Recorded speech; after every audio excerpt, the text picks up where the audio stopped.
it shows the true nature of the beast, that America is a hypocrite. It wants to help everyone else solve its problems without looking in the mirror and realizing the problems they have in their own backyard. You know what I'm saying? Yeah, I definitely do. I understand exactly what you're saying. I find it, I know I've read some about specifically how the uprising in Bosnia against that government, they followed a lot of the different rule books and plans and stuff that have been taken on in Egypt and that has been adopted here in the United States as part of the Occupy. And it all goes back to they creating it. Again, they create something and then, you know, don't like it when it bites them in the ass, like they keep doing over and over and over again. I don't know when they'll learn their lesson. But I wanted to ask you about what I think is the main, one of the main issues for Latinos here in New York City, which is mass incarceration.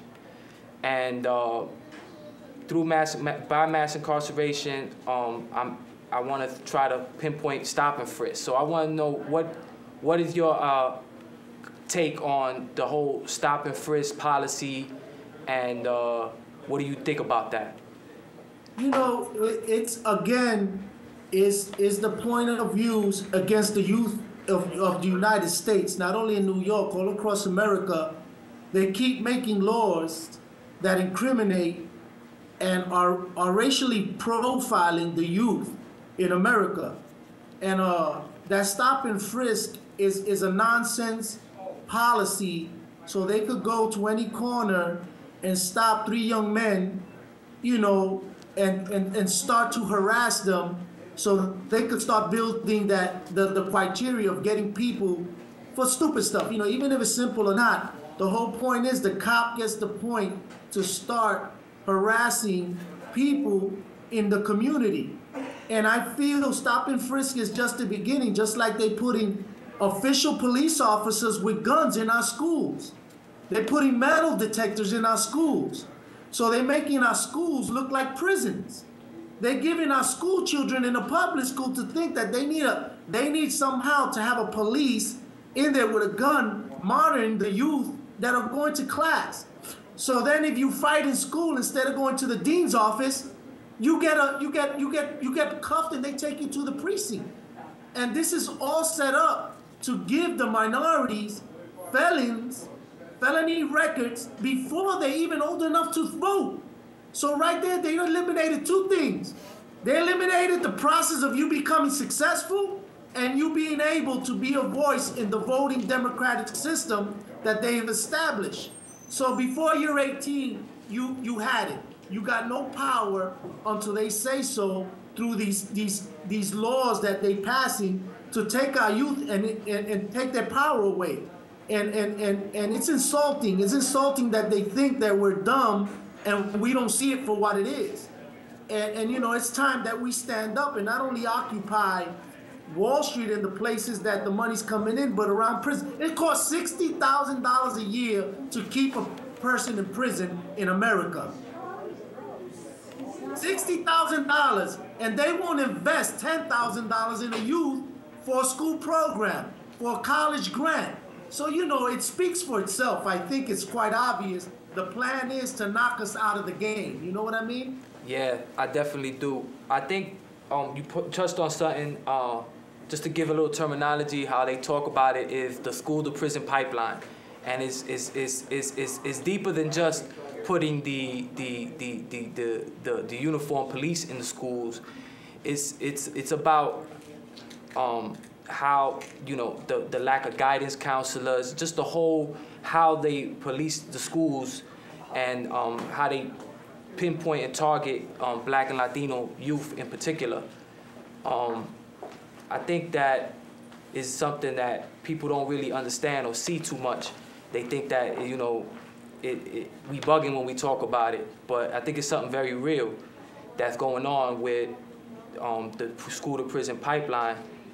And I just wanted to talk about, with the school to prison pipeline, what do you think is the effect of all this? Okay, because I mean, we were always, you know, I was always taught, you know, through the teachings that, you know, we gotta think good of ourselves, the best of ourselves, to know that we are greatness, that we are royal, you know. And what is it doing to the youth when they are being harassed, when they are being identified as criminals? I mean, with your own self-perception, how you see yourself, you know. I think it's plain to see within our youth. What we do is we start to believe the propaganda.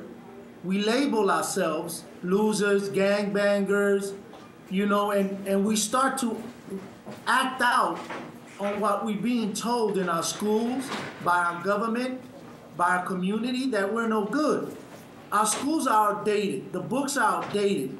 You know, they teach a child at 5 years old how to become a consumer. A 5-year-old already cries to his mother what he wants from TV, what they pushing down his throat. But yet they won't teach a 16-year-old in high school basic 101 financial, how to take care of your financial system and what is the financial system you live in. So I think altogether it's a great scheme within the government to keep the oppressed and the poor under their foot. You know what I mean? I'm in Sweden right now. And when I was flying on the airplane, I met a 20-year-old. And in Sweden, you don't pay for college. College is free.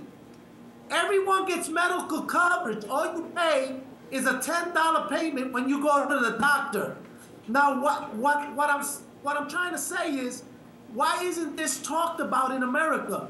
Why are we looking at these other places to see how this works and how they lift up that burden from their youth? It's incredible that you go into 10-year debt when you try to go to college, and other countries do it for free for their youth. They give it to them. Why isn't America and our government, why isn't our community outraged and out there marching against this abuse? You know what I'm saying? Yeah, a lot of people don't realize that even in New York, CUNY was free up until, I think, the late 70s, early 80s, right around the same time that vast amounts of blacks and Latinos started enlisting. They changed it. They said, we got a tuition now. And they've been raising it little by little over the years, trying to make it more and more inaccessible for the people in the hood. And another thing, I think a cause of that, or why is that they saw that in the 60s in California, they had a free school system and the Black Panthers happened. You know, Black Panthers came out of a study group in one of those free colleges. So they said, whoa, you know, we got to do something about this. These guys are getting a little bit too smart. They're trying to start doing power moves. We got to dumb them down, try to make it harder for them to get that knowledge. But you said you're in Sweden. I wanted to ask you to elaborate, like, what are you doing over there? Well, I'm here in Sweden, and what I'm doing here, I got invited to talk in a conference it's basically law enforcement and government. And what's happening is the right wing government of America is trying to tell the European countries that they found the remedy how to deal with crime. They're trying to push down their throat that same kind of scale of punish, bring them down quick, and incarcerate them, and you will solve your problems. So what me, Dave Brotherton, and other professors that are on the left are trying to tell them, invest in your youth, build schools, bring in programs and counselors that are from the community that these kids are from, and resolve this issue by confronting the problems that the kids tell you they have. Not the ones that you read about or you presume are the problems. Listen to the youth. Listen to the youth of your environment, of your community. So I'm over here speaking to these people from my life experience, telling them I at 13 got, and it lasted till I was 46. I had got to go. So what we're trying to show them, if you build that system, it's very hard to retract from it and change it. So we're trying to sell to the European government and Switzerland government to not start duplicating the way our government deals with its community and its youth and its problems. no doubt. Um, that reminds me of like the when the just for some reason when the Young Lords was in the city back in the day, everybody was trying to figure out what the people want, and then somebody said, well, let's ask the people what they want. Let's ask the people what they want, and then we'll work from there. And that was when the people told them, hey, you know, the garbage, get the garbage. And we all know about the garbage riots. So I wanted to ask about I wanted to speak a little bit about prisoners in solitary confinement, and in particular, I wanted to speak about people in Colorado ADX, which we know is the most maximum secure prison here in the United States. Those people cannot have, many of them, cannot have any visits, cannot have any phone calls, no writing, no nothing with the outside world. They are essentially buried alive. And I guess I just would like for you to speak about that and just let me, tell me a little bit about what your thoughts about the idea that, you could bury people alive, and that's not cruel and unusual. Yeah, it's quite amazing, and I experienced it myself, not in the severity that those brothers in ADX are going through and those individuals, but when I got picked up by the feds and I got sentenced to those 12 and a half years, they kept me in the SHU for 3 years, and they kept me separated, and they kept flying me to different prisons to keep me away from prisoners. But the thing that was funny is I never broke a rule in jail. I never did anything to deserve that kind of punishment. And society has no idea how severe that is to the human mind. That's like playing science and using the human being as a guinea pig. And I feel that people got to stand up and start watching and seeing what's going on in the prisons in America. Because if you watch the prisons, that's where you're gonna find out who your government really is. Because you go to your discarded, and you go to your hurt, and you go to your criminals, and you look how your country treats them, it tells you who your country is. And right now, we got slave labor that no one talks about within the federal prisons, which is called unicorn, where they got people working in the blue-collar jobs that they're taking and saying that are moving overseas. No, they're moving into the prisons. And they're making these guys make furniture. They're making these guys make army equipment. They're making them do telecommunications for 15 cents a day. They're getting these guys to produce mass production for the government at slave wages. The plantation is still here, folks. And then what they do, they take people that are labeled gangsters, not terrorists, and they're locking them up in a cell to become buried alive within a system that has no right, has no justification, that has not proved that that does any good to transform or rehabilitate. And I thought that was what prison was made for. It was made for us to recognize our mistake, then teach us how to rehabilitate ourselves to do different. And how could you do that when you're 24 hours locked down without human contact? How could you do this? The Luis Felipes, the sex money murder case, Pete Gunn. You got so many individuals that are poor black Latino individuals that have been sentenced to be buried alive.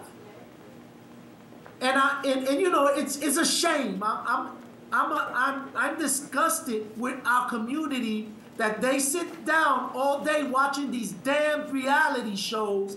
They get involved with these fake-ass jail programs, and they don't get their asses off their couch and come start marching and showing their emotion for the way their youth are being defeated and sentenced in these unjust causes. So, you know, not only the government got people, our community beings are at fault. Wake up. Today is us. Tomorrow will be you. You know how they say, oh, it ain't happening in my home. Well, guess what? They're knocking on your door. And that's what I want people to know. Just because it isn't your son in these prisons today, One day they'll make a mistake, and you're gonna want help, and you're gonna see how nobody hears you, because once your child makes a mistake, they label him as no good. He's a felon, and there's no change for him. So they better wake up, you know what I'm saying? Yeah. And we got to march, and we got to come together to start protesting against these sentences and these illegal acts of how they treating the human being within these federal prisons. Yeah, most def. I would disagree though. I think that prison was never made for rehabilitation. I think it's doing exactly what it was made to do. The rehabilitation part was just what they was telling us, you know. But I think that I just wanted to say the prison situation is terrible in the United States, but yet there's so many prisoners that still find a way to resist. Look at the the Pelican Bay hunger strike and how much they have been able to influence Occupy and basically make a call for them to have Occupy for prisoners on February 20th, and it was successful in many places. And so I guess what my question is, what do we do to awake the people outside, the people that think that they're free, you know, and are grinding or doing whatever they're doing, you know? How do we bring them into the struggle? How do we bring them to the marches? How do we, because, I mean, you've been successful at that in the past, in bringing people to marches that normally wouldn't be in places like that. And so I guess I want to ask you, I mean, what is it that we need to do to wake the hood up and bring them into the movement to free the people? You know, the first thing that I found out, you gotta personalize it. And a lot of people disconnect themselves from the Occupy movement, from the world, because it's easy to believe a lie than to see the truth that's in front of you. So what I started doing was explaining and teaching the community and the brothers that there is a misjustice going on, and you got the power to change it. Because a lot of times we believe the hype, we believe that we're powerless, we believe the lies that are told. So the first thing I did with the youth, I taught them how they could get on the train and go to City Hall. I showed them that City Hall and that Mayor Giuliani wasn't that far away, that he was in arm's reach, that these people aren't gods. They're not like the Spaniards who came to the Aztec Indians on horses and looked like they were gods and that they couldn't be conquered. And I think that's the first thing we must teach them, is that one, you must personalize this. This is not only the Occupiers movement. This is not only the National Action Network's movement. This is a community thing. And then as you reach out, you must go to these people. You must knock on every door. You must awaken the people. And it takes effort. It takes caring, and it takes patience. You remember, I used to go everywhere, anytime, to bring forth the unity of the nation to come out and represent itself. And I think that if we do things like you're doing now, educate the people by any means necessary, bring our message to their door. You know, sometimes I used to tell people, you gotta be there. It isn't a question if you wanna be there, you gotta be there, because if you're not there, then you're an enemy. You're not part of the solution, you're part of the problem. And a lot of people are comfortable not being with none. They think if they're in the middle, that they could get away with this. And I'm telling you, tomorrow will be their sons. It will be their doors. So you know what I learned is that if you don't educate your people, then after you educate them, you mobilize them. And you teach them how easy it is to mobilize, and how easy it is to bring forth change if you take the effort. So, you know, it's a process, but you're starting the right way, you're educating. And that's the first step to awakening a people that are dying from lack of knowledge. You know what I'm saying? Yeah, I definitely do. I think one thing I've been trying to give thought to is, being that you brought up education, is trying to bridge the divide between the student, you know, the 22-year-old student at John Jay or you know, some other college, and the 23-year-old felon, you know, that's just on the corner hanging out. And how do you get those guys hanging out in the same room talking to each other and learning from each other? What I found, you know, I always speak, you know, I always go to speak in John Jay College. And what I do is, that's what I'm telling all organizations, Crips, Bloods, God Bodies, the Old Man Land King and Queen Nation, stop doing these people's dirty work. Stop killing each other and fighting each other over frivolous things that do not bring change. It's time to unite on a single cause. Disagree to agree on one thing, that we're all being persecuted, we all being discriminated. We all need to stand up and fight the true enemy. And what I do with these college kids, and that's why I even go talk to police conferences, and I tell these gang cops, you're faking, you're just gangsters with badges. You use the badge to be who you couldn't be in the street, to do the abuses that you were too cowardly to do without that disrespectful. And I teach these kids that are going into these professions that they were the very kids that came out these projects, that came out the ghetto. Stop letting them take them to these little boot camps and to these little training, and start making them believe, because they're gonna get a 9 to 5 from the government, that they're no longer Puerto Rican, that they're no longer black, that they're no longer poor. You know what I'm saying? So they give them a little slave wager and they divide them. So now, so they could get that little pension and get that little desk job, they tell them, now you gotta separate yourself from your community, because not, then you're just like them. And that's why I go speak in John Jay. That's why I take any opportunity to teach those that are trying to better themselves, to understand bettering yourself is getting an education, but it doesn't mean to do it on the necks of the people that you were brought up with. You got to go back, you got to give back. You got to always remember how you felt when the police searched you and they stopped and frisked you without cause or any right to do so.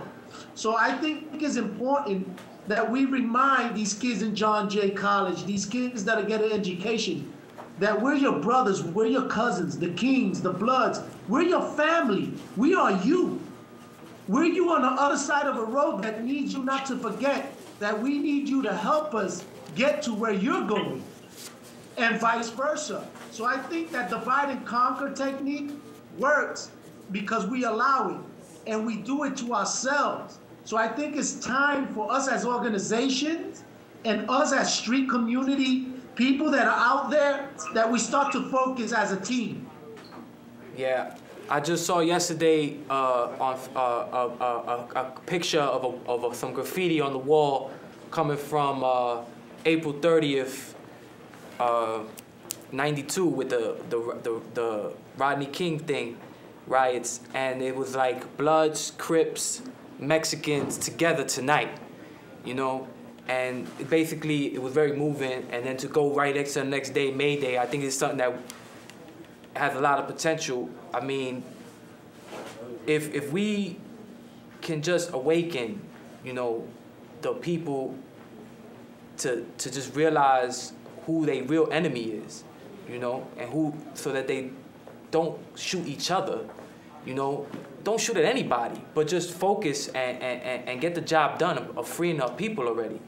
And so, I mean, it's not easy, but I think that picture that I saw on that wall from those riots shows that it can be done. You know, in my own experience, I've been in jails where it's been basically pretty peaceful, while the different organizations are focusing on inner discipline and, you know, going against the administration. But I've yet to really see that developing the way I want it to in the streets. And so I don't know if you have any experience with this, but like, what does it take to like be that broker to talk to a rival crew and say, hey, I know you don't like me. I know you wear red and I wear blue and this and that and this and that, but this is what is going on. I mean, what does that process look like? Well, the first thing I try to do, you know, I experienced it because when I was active in the nation, You know, we had our problems with the Bloods. We had problems with other organizations. And the first thing I didn't let happen, I didn't let fear overcome my boldness to want peace. I didn't let an action of part of war stop me from working towards peace. And what I'm trying to say is in these fights, when we hurt each other, sometimes we just keep fighting because we hurt each other. And I'm gonna be quite blunt. Any fool could start a war in these organizations. It takes great leaders to bring peace. It takes strong men to sit on a table with someone that you don't agree with and find a way to find a common ground so you could bring betterment and different things to your community. It takes Bloods, it takes Kings, it takes Crips, it takes all of us. We get outraged when someone from outside our community come like what they did with the Trayvon Martin, because he got shot from a man that was a different color, from a different ethnic group. Everybody got outraged. And I'm not taking away from it, but God damn it, I get outraged every time a black brother kills a black brother.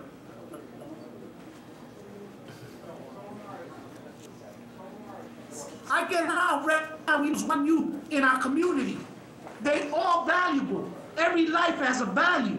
And I think it's time for us to stop being cowardly and be defeated and take the easy route and fight each other.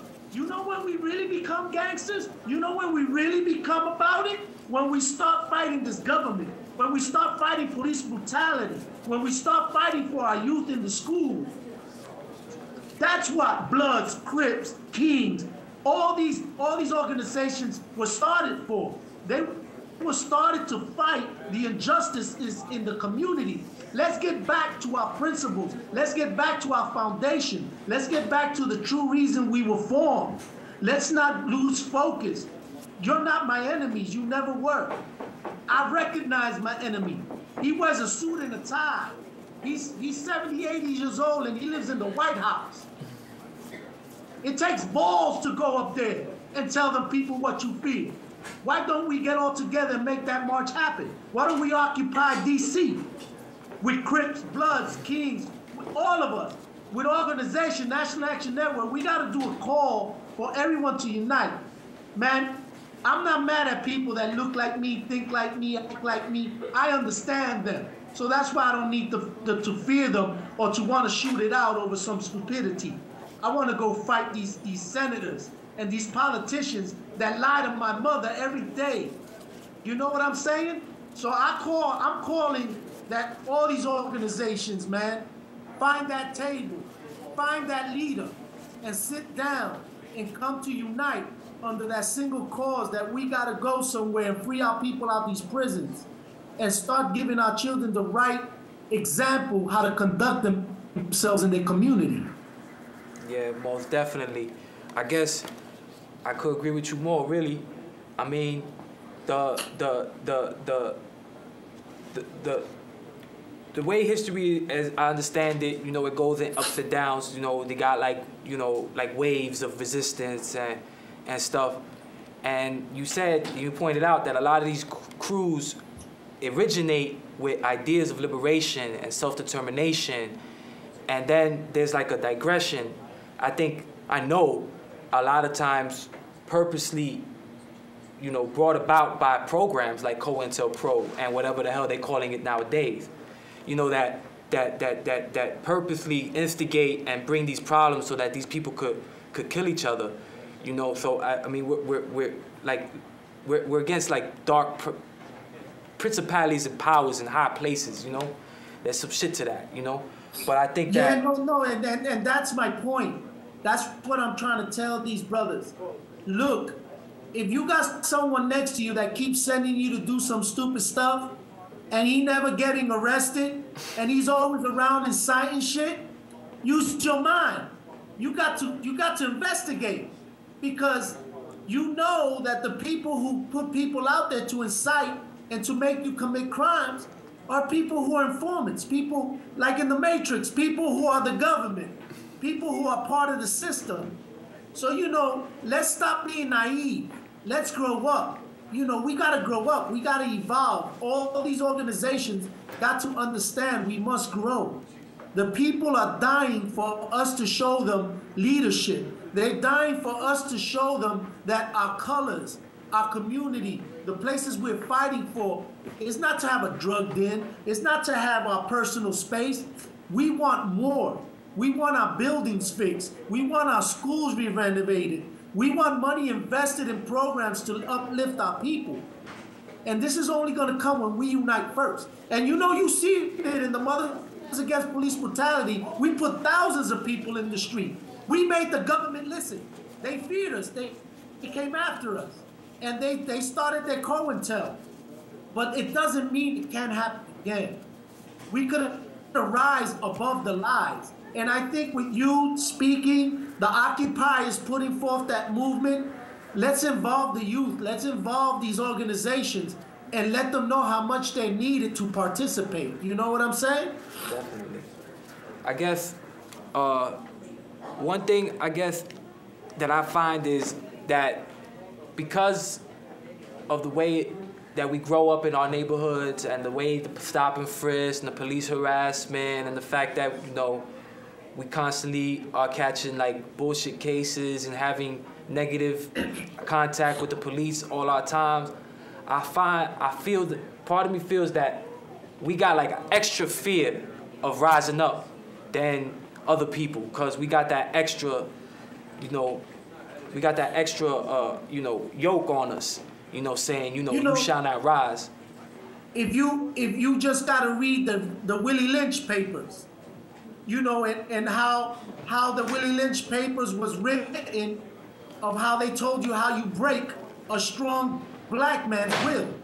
And why I'm bringing that up is that's what they do to us. They beat us, they whip us verbally, financially, and physically, and we get so beat down that we think we can't beat the master.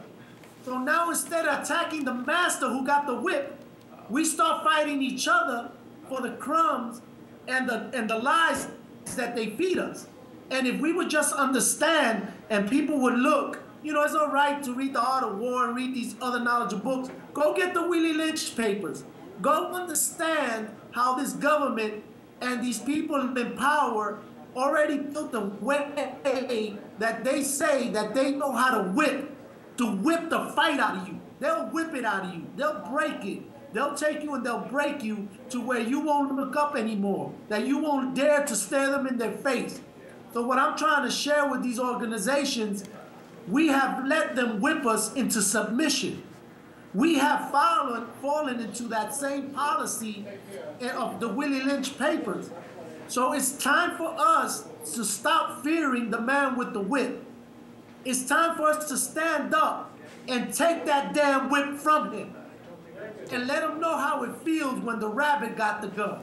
That's my point. Empower yourselves with the knowledge and then fight those that are persecuting you, not yourself. And I think if the youth would read those papers, they will really understand that it's not a mistake, like you said. All this has been foretold and planned by the government and the capitalistic state of America. You know what I'm saying? Yeah, definitely. I mean, real quick, just so people could understand like what's really going on. The United States makes up 5% of the world population. 5%. 1 out of every 20 people in the United States in the world is American. Cool. Our prison population makes up 25% of the world's prison population. 1 out of 4 prisoners in the whole world is American.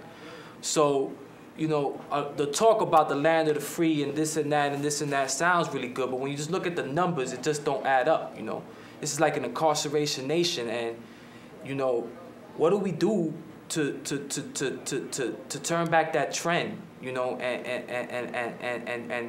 really fight to free the people?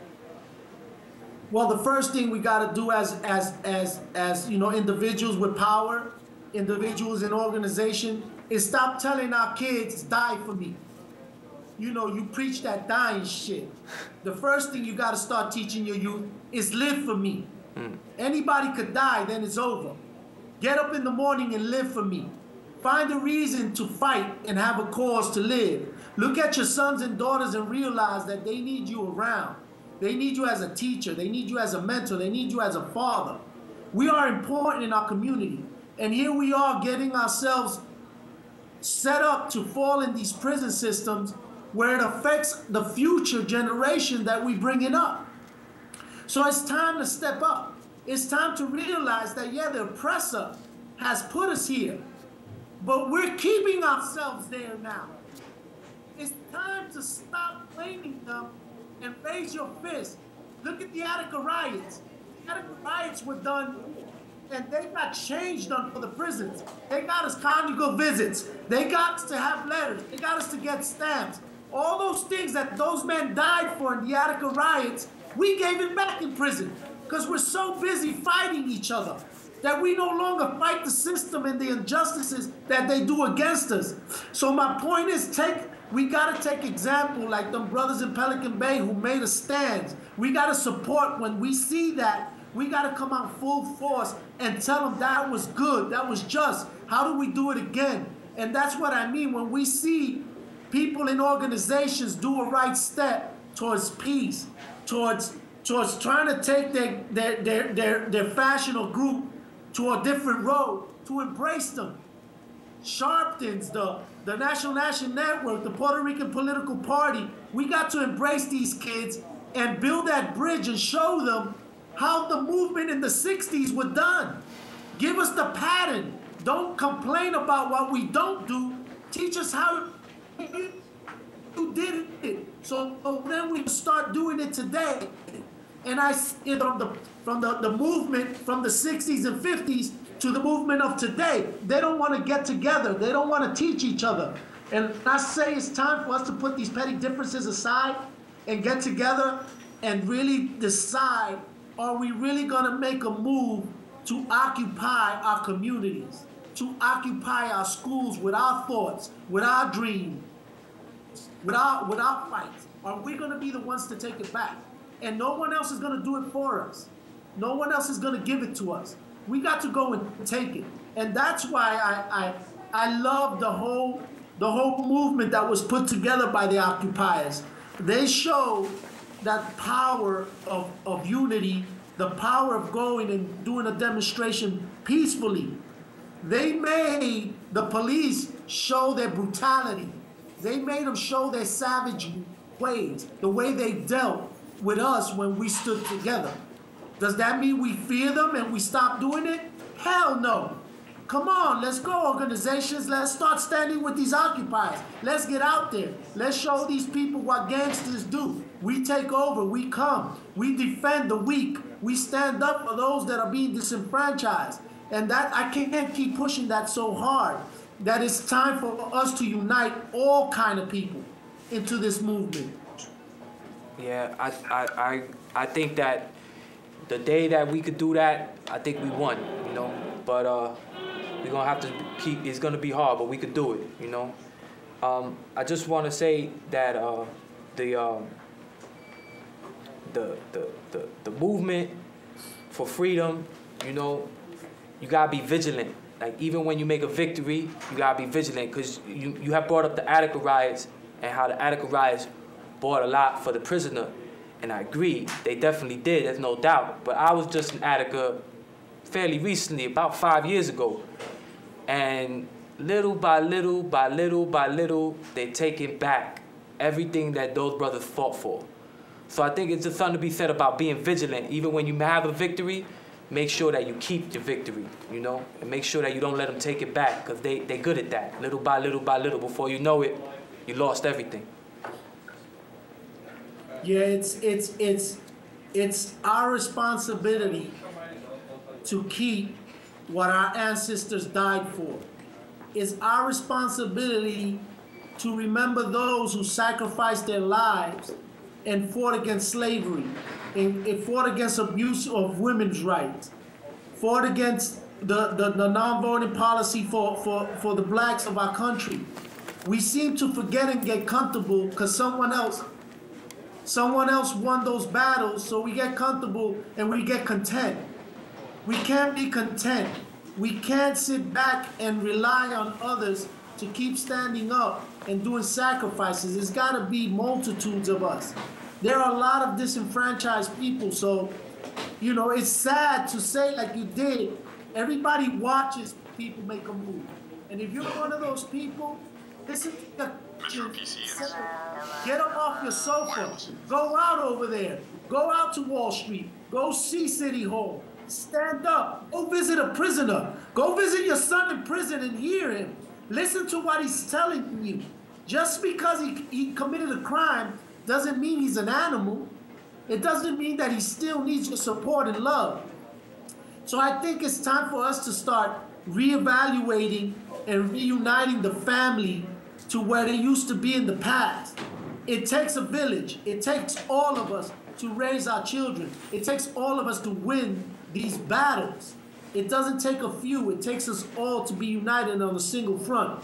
And I stand up for that. And today, if I had to, I would stand in the front of a march that stands for unity amongst all groups, telling these Wall Streeters and telling these lobbyists, get the hell out of our White House. We want to be there.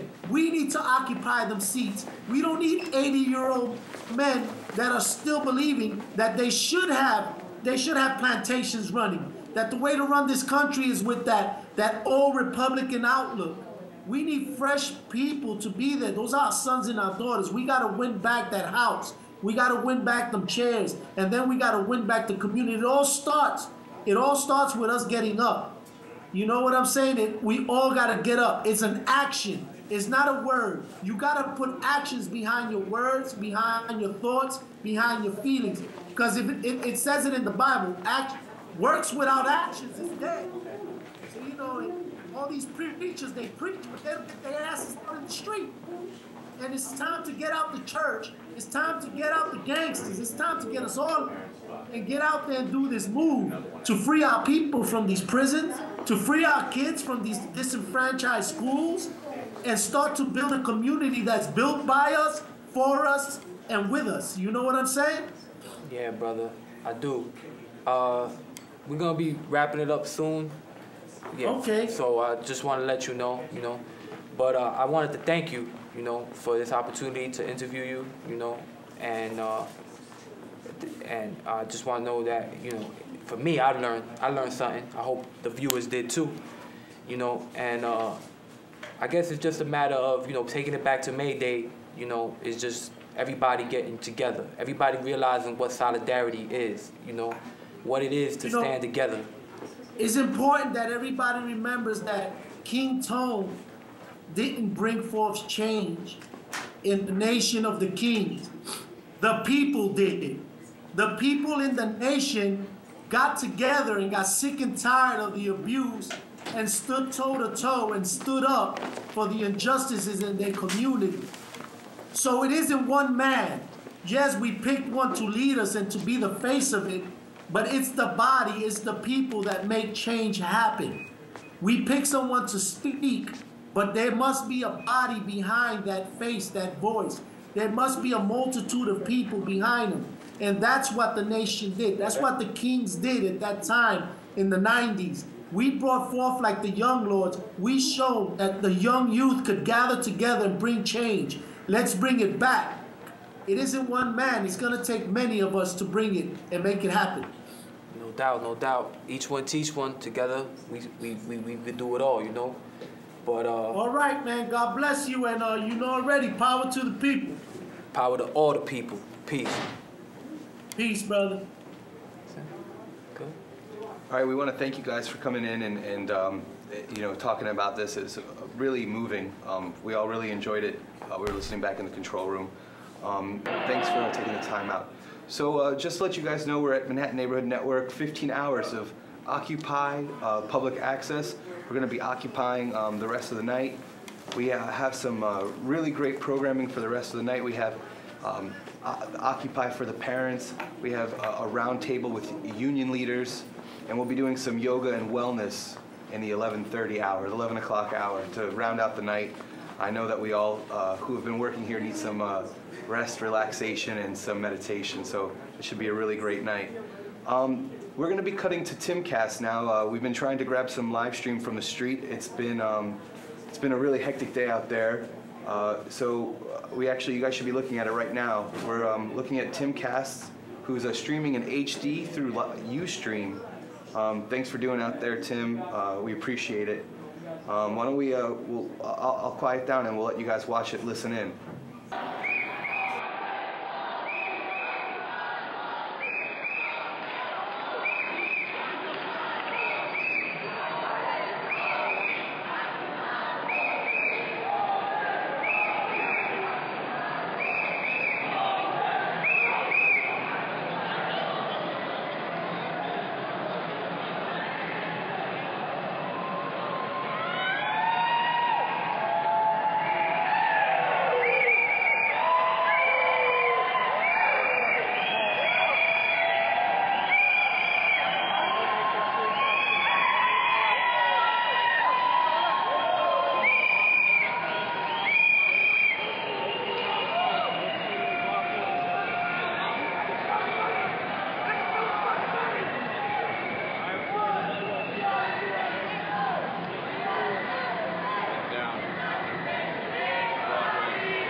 I am in high school, I have a job, I'm a full honor student, my future is not for sale, I am the 99%.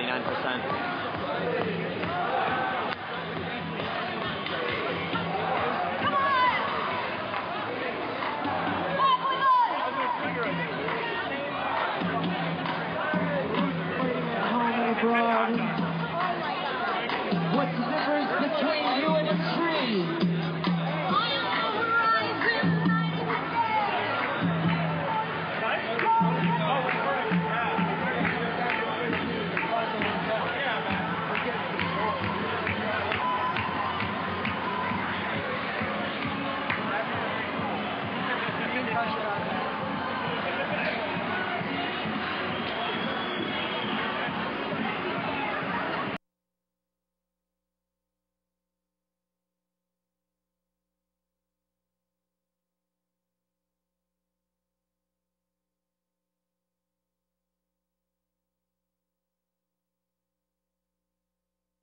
Brad, just to let you guys know, we're trying to bring some live stream coverage of May Day. This is a Manhattan Neighborhood Network gave us this amazing privilege, Occupy Public Access for 15 hours. We have a lot of different great panels today, but we are also trying to bring some live footage from the field. The video you were just watching was Timcast, Tim Pool, who has his own Ustream channel. It uses actually an HD, so the quality is really nice. But we're right now trying to queue up Occupy LA. We're gonna try to show you guys some Occupy Los Angeles video. So here's some video right now.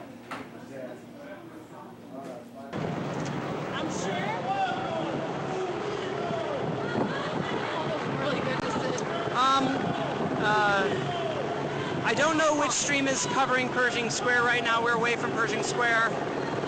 A lot of the folks that were at Pershing Square moved in this direction to meet up with this march here that's now going back north. We probably could roll over to Pershing Square if we wanted to get ahead.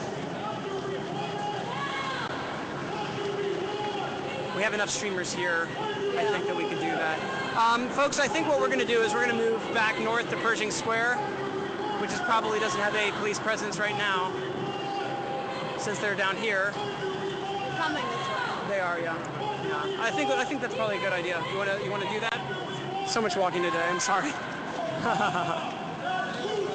So we're going to actually go back to Timcast in New York. That was Occupy LA. They were not in Pershing Square, which apparently is where a lot of the activity is happening.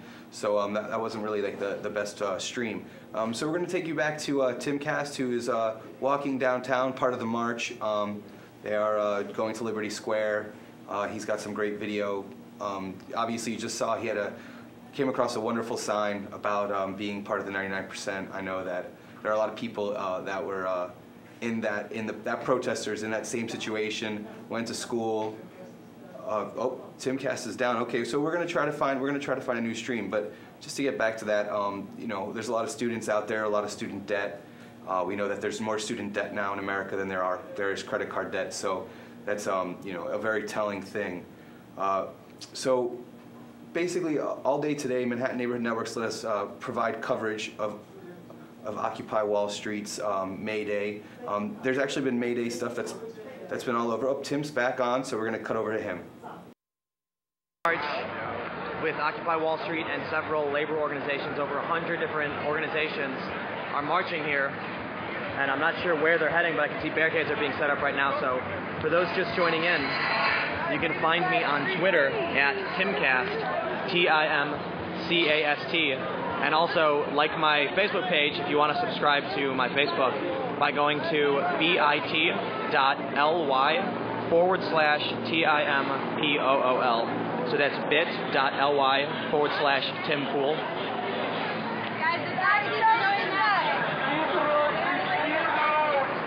So it's 7:55 p.m. right now, and the groups are being split up. It looks like the taxis are turning this way. Please, actually, that's all I'm stopping. They're going to do this all side streets are also blocked off the barricades.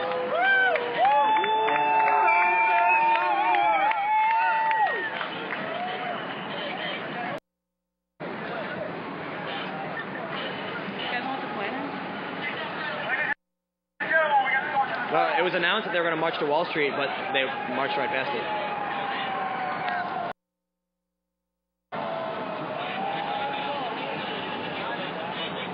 Bryant Park is totally barricaded off.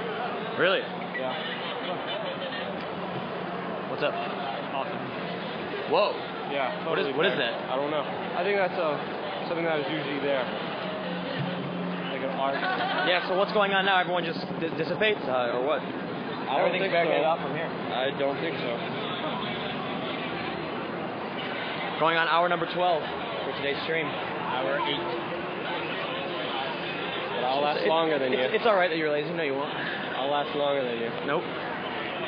Because there's a big march tomorrow. You know that, right? No. Yep. The college students. Where and what time? What? Where and what time? Don't know yet. I have no idea what's happening.